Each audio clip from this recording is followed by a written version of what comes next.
द्वितीय विश्व युद्ध के सबसे कम उम्र के योद्धा सोल्जर बॉय की वास्तविक जीवन की कहानी। बिगाड़ने वाले आगे, सावधान रहें और ध्यान रखें। फिल्म की शुरुआत रूस से होती है, जहां एक परिवार है। तीनों नदी के किनारे बैठे हैं, अपने समय का आनंद ले रहे हैं। उनमें से सबसे छोटा सर्गेई एलोशको अपने बड़े भाई और माँ से अपने पेड़ के ऊपर होने का दावा किया। तभी अचानक जर्मन लड़ाकू विमान ऊपर से उड़ान भरते हैं। माँ अपने बच्चों को जल्दी से झाड़ियों में छिपने के लिए कहती है, लेकिन 6 साल के बच्चे का दावा है कि वह डरता नहीं है और बुलेट से जेट पर हमला करता है। हर किसी को आश्चर्य हुआ। वह जेटों को हिट करने और उन्हें विस्फोटित करने में सफल होता है, लेकिन जब वह चारों ओर देखता है तो उसका परिवार गायब हो जाता है। सर्गेई स्वप्न से भयभीत होकर उठता है और अपनी माँ को पुकारता है। तभी कोई उसके दरवाजे पर दस्तक देता है। यह समझकर कि यह उसकी माँ है, वह उसकी ओर भागता है, लेकिन एक पड़ोसी महिला घबराकर वहाँ आ जाती है। वह उसे जीवित रखने के लिए भगवान को धन्यवाद देती है और उसे सूचित करती है कि उसकी माँ और भाई मर चुके हैं। छोटा लड़का समझ नहीं पाता कि वह क्या कह रही है और घर में रुककर उसका इंतजार करना चाहता है। माँ महिला उसे बताती है कि जर्मनों ने उन पर हमला किया है और उसे भाग जाना चाहिए। तभी कुछ सैनिक उनके घर के पास पहुँचते हैं। महिला सर्गेई को खिड़की से बाहर भागने पर मजबूर कर देती है। इससे पहले कि वह उसके साथ जुड़ पाती, उसे गोली मार दी जाती है। 6 साल का छोटा बच्चा अब अकेला है, उसका कोई परिवार नहीं है। दोस्त जैसे ही सर्गेई घर से भागता है, वह देखता है कि उसका पूरा पड़ोस उसके पीछे जल रहा है। वह व्यर्थ ही अपनी माँ को पुकारता है और वहाँ से भाग जाता है। कुछ देर दौड़ने के बाद वह जंगल के बीच में पहुँच जाता है। छोटा बच्चा अपनी माँ को बुलाने लगता है, आओ और उसे ले आओ, क्योंकि वह खो गया है। उस रात वह जंगल में ही रुकता है। अगली सुबह जब शत्रु सैनिक उसकी ओर आते हैं तो हम उसे एक नदी से पानी पीते हुए देखते हैं। सर्गेई यह जानते हुए कि वे खतरनाक है, जल्दी से एक पेड़ की जड़ों के अंदर छिप जाता है। जब कोई सांप पास में आता है तो वह चौंक जाता है, लेकिन एक शब्द भी नहीं बोलता या भाग नहीं जाता। सर्गेई को सांप से ज्यादा सैनिकों से डर लगता है। सैनिक नदी के किनारे खाना खाते हैं और चले जाते हैं, जिसके बाद सर्गेई उनका बचा हुआ खाना लेता है और रात भर खाता रहता है। हालांकि दिन के अंत तक छोटा लड़का थक जाता है। उसने 2 दिनों से ठीक से खाना नहीं खाया है और बिना किसी मंजिल के चल रहा है।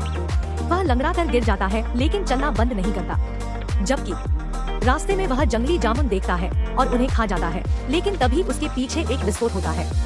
उसे आश्चर्यचकित करते हुए लड़के को चक्कर आ जाता है और उसे अपने पीछे आ रहे किसी व्यक्ति का आभास होने लगता है। हालांकि ऐसी परिस्थितियों में भी वह बहादुरी से खड़ा रहता है और सामने वाले को बताता है कि उसके पास राइफल है और डरा हुआ नहीं है।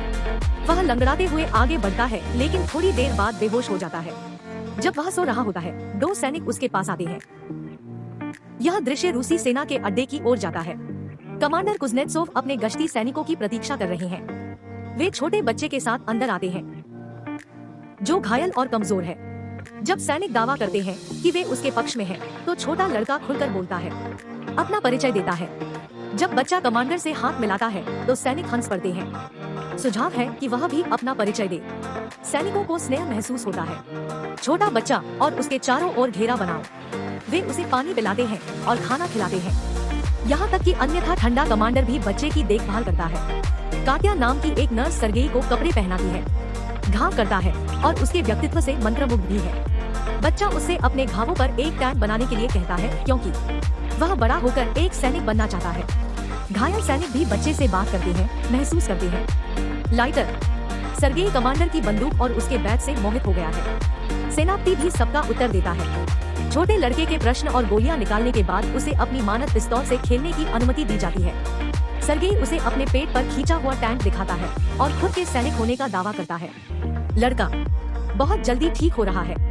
नर्स कात्या ने कमांडर से लड़के को बटालियन के साथ रहने देने के लिए कहा, लेकिन वह इससे असहमत है और दावा करते हैं कि यह सुरक्षित नहीं होगा। वह सर्गेई को अनाथालय भेजना चाहता है। सैनिकों ने अपना सारा खाली समय सर्गेई के साथ बिताया। दिन भर में कई लोग उनसे मिलने आते हैं। वे उनके लिए अपने परिवारों द्वारा दूर से भेजा गया भोजन लाए और यहाँ तक कि उन्हें अपने दूरबीन से खेलने भी दे। एक दिन एक सैनिक कमांडर के पास जाता है और उससे लड़के को बटालियन के साथ रहने देने के लिए कहता है। सैनिकों का बच्चे के साथ घनिष्ठ संबंध बन गया है और वे उसे अपना मानते हैं। उनकी उपस्थिति उनके सीने से युद्ध का भार हटा देती है। हालांकि कमांडर अपनी बात पर अड़े हुए हैं। अपनी सुरक्षा के लिए लड़के को अनाथालय भेज रहा हूँ। अगले दिन दुश्मन हमला करते हैं और कई सैनिक घायल हो गए हैं। सर्गेई को अनाथालय ले जाने के लिए एक वाहन आता है। कमांडर बच्चे को खबर सुनाता है और उसे उपहार के रूप में एक लकड़ी की मानक पिस्तौल देता है। लड़का बदले में उसे गले लगाते हुए दावा करता है कि वह कमांडर की सुरक्षा के लिए डरा हुआ है। सेनापति अपने में पिघल गया, आलिंगन करता है और उसका मन बदल जाता है। वह सर्गेई को अपने बेटे के रूप में सैनिकों के साथ रहने के लिए कहता है। उस रात सैनिक छोटे लड़के के लिए छोटे सैनिक कपड़ों की तलाश कर रहे हैं। वे सर्गेई को पाकर बहुत खुश हैं। उनके साथ रहो। कमांडर ने सर्गेई को जगाया और उसे कपड़े दिए। वह उन्हें पहनता है और दौड़ता है। चारों ओर एक वास्तविक सैनिक की तरह लग रहा है। बाकी लोग उसे अपना छोटा सिपाही लड़का कहने लगते हैं। जैसे ही बच्चा इधर उधर भागता है, जर्मन बटालियन पर हवाई हमला शुरू कर देते हैं। सिपाही झट से ले लेते हैं। सर्गेई सुरक्षित स्थान पर जाएं और दूसरों से लड़े।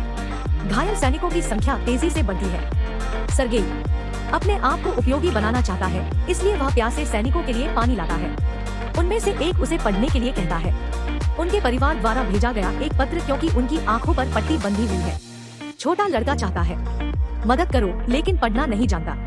वह पत्र लेता है और उस पर लिखी बातें बनाना शुरू कर देता है, यह दावा करते हुए कि सैनिक की गाय घर वापस सुरक्षित है। जब सिपाही कहता है कि उसके पास गाय नहीं है, बाकी लोग उसे कहानी के साथ आगे बढ़ने और हंसने के लिए कहते हैं। वह बाकी सभी के पत्र पढ़ता है उसी अंदाज में और उनका उत्साह बढ़ाते हैं। निम्नलिखित दृश्य में हम कात्या और को देखते हैं। कमांडर बात कर रहे हैं। ऐसा लगता है कि दोनों एक दूसरे के प्रति आकर्षित हैं, लेकिन अपनी भावनाओं को कबूल नहीं करते। बाद में सर्गेई कमांडर को बताता है कि वह बटालियन में व्यवस्थित स्थिति में है और शुरू हो जाता है एक के रूप में अपना परिचय देना। हालांकि लड़का तब देखता है कि सैनिक का एक स्टेशन नष्ट हो गया है। आक्रमण। कमांडर उसे मृत सैनिक को सम्मान देने के लिए अपनी टोपी उतारना सिखाता है। अगले दिन वह कमांडर से आग्रह करता है कि उसे एक मिशन दिया जाए और उसे वितरित करने का कार्य दिया जाता है। सैनिकों के बीच पत्र वह अपना कार्य कुशलतापूर्वक पूरा करता है तथा सैनिक भी बनाता है। उसके लिए नाचो। अगले दिन सर्गेई अपनी दूरबीन के साथ बेस से थोड़ी दूर चला जाता है। जैसे ही वह इसके साथ खेल रहा था, उसने देखा कि घास के ढेर के अंदर से किसी का पैर हिल रहा है। वह वापस उसकी ओर दौड़ता है। बटालियन और सैनिकों को अपने निष्कर्षों के बारे में बताता है। सैनिक संशय में है, लेकिन फिर भी लड़के के साथ जाओ।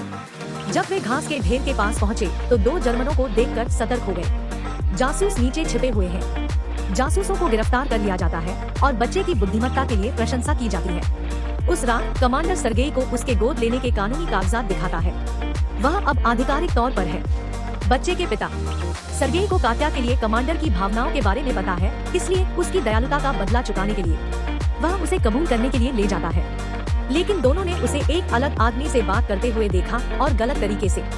मान लीजिए कि वह किसी और में रुचि रखती है। जर्मनों द्वारा बेस पर फिर से हमला किया गया। इस बार सर्गेई सैनिकों को गोला बारूद की आपूर्ति करके अपनी पूरी ताकत से सैनिकों की मदद करता है। अग्रिम पंक्ति। लेकिन वहाँ के सैनिक उसे शेड में वापस जाने का आदेश देते हैं, क्योंकि यह बहुत खतरनाक है। बाहर जब वह शेड में आता है तो वह कमांडर और अन्य लोगों को फोन की वजह से घबराते हुए देखता है। कर्नल से संबंध टूट गया। टूटे हुए तारों को ठीक करने के लिए एक सिपाही को भेजा जाता है। सर्गेई अनुसरण करता है। सैनिक देखता है और देखता है कि वह बुरी तरह घायल हो गया है। वह मरते हुए सैनिक से पूछता है कि वह तारों को कैसे ठीक कर सकता है, और यह स्वयं करता है। कनेक्शन वापस आ जाता है और अधिक सैनिक बुलाए जाते हैं। 6 साल का बच्चा सबकी जान बचाता है। बाद में हम कमांडर और कात्या को बात करते हुए देखते हैं। नदी द्वारा कमांडर अंततः उसके प्रति अपने प्यार का इजहार करता है और उसे सर्गेई की मां बनने के लिए कहता है। कात्या 7वें आसमान पर है, लेकिन इससे पहले कि वह कुछ कह पाती, एक सैनिक उनके पास आता है और जवाब देता है। कमांडर ने एक पत्र लिखा जिसमें कहा गया कि उन्हें बेस से भेज दिया गया है। अगले दिन सभी सैनिक सर्गेई के साथ अपने नए बेस के लिए रवाना हो गए। हालांकि उनके रास्ते में उन्हें एक बारूदी सुरंग मिलती है जिसमें उनके कुछ वाहन उड़ जाते हैं, जबकि कमांडर को चोट लगी है। समूह का अर्दली, जो सर्गेई का करीबी था, विस्फोट में मर जाता है।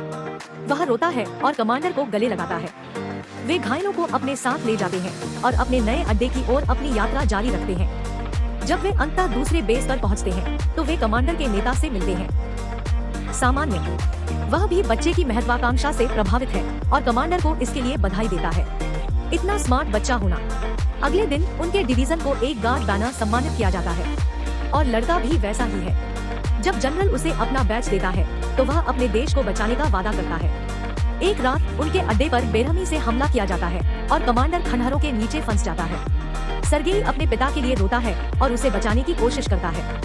वह अन्य सैनिकों को बुलाता है जो अंततः कमांडर को बाहर लाते हैं। अगले दिन सर्गेई ए के पास जाता है। घायल हुए कमांडर को बचाने के प्रयास में उनके हाथ में चोट लग गई। बच्चा अब टीम का एक अभिन्न अंग है। उनके पास कोई परिवार नहीं है और वह चलता रहता है। वे युद्ध में जहां भी जाते हैं। फिल्म तब समाप्त होती है जब रेजिमेंट को दूसरे बेस पर जाते हुए देखा जाता है। पृष्ठभूमि में एक आवाज बताती है कि उन्होंने स्टेलिनग्राद युद्ध में भी भाग लिया था और सैनिकों के साथ पोलैंड पहुंच गए। वह वर्तमान में दुनिया के सबसे कम उम्र के सैनिक के रूप में जाने जाते हैं। कभी और उनकी बहादुरी की पौराणिक कहानी अब पूरी दुनिया में सुनने के लिए फैल गई है। इस तरह के और वीडियो के लिए सब्सक्राइब करें, नोटिफिकेशन चालू करें और चैनल की मदद के लिए एक लाइक करें। देखने के लिए धन्यवाद।